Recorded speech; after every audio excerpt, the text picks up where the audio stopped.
Favor is like a perfume. You know, when Isaac was praying for Jacob, Jacob disguised and came and received prayer. He said something. He said, my son smells. That's a spiritual smell. My son smells like a field that the Lord God has blessed. He identified him by smell. Meanwhile, the guy praying was blind, but he could smell something that was not in the room. He could smell something that transcended the environment. He had a smell. That is favor. It's like a smell. If you are a believer that is obedient to God, there is something that God will add on your life, and that which he adds is called favor. You need favor to be able to access secrets. Have you heard what Gabriel said when angel Gabriel was dispatched from heaven to come and give Daniel information? He said, Daniel, your name is reigning in heaven. Because your name is reigning, I have been dispatched to give you secrets. Favor comes when we are obedient to God. Now, if we begin to pray now, we'll test our level of penetration. If you can articulate the mind of God in 5 seconds. Sometimes you may not have the whole day. You might just have 5 seconds. You should be able to achieve penetration,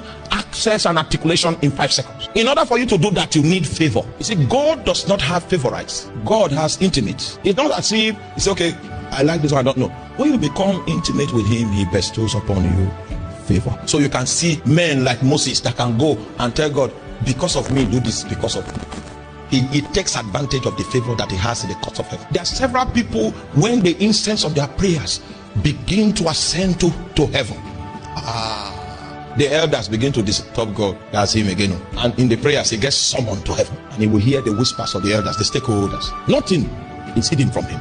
Once his aroma begins to come there, if that's favor, many of you don't have it. So when you are coming, the kind of aroma that comes from your spirit is not a sweet smelling savor. It is your obedience to God that determines the level of favor that you have in the court of heaven. If we check your life and you're living for yourself, and if we check somebody's life and the person is living for God, and then you want a favor from God, so you are trying to go before God, you will have a lot of challenges. But the man that is living for God, because he's living for God, he has favor. 2 of you are born again, he has favor, so he has penetration. He can access the mind of God easily. But you can be praying, and there's no feedback. It's essentially because even if feedback comes, it will be squandered on self, because that is your orientation. It is to that orientation that you have aligned. So it determines the measure of favor that you carry. There is a favor element that it bestows upon people that are giving themselves to serve his will and to obey his instructions.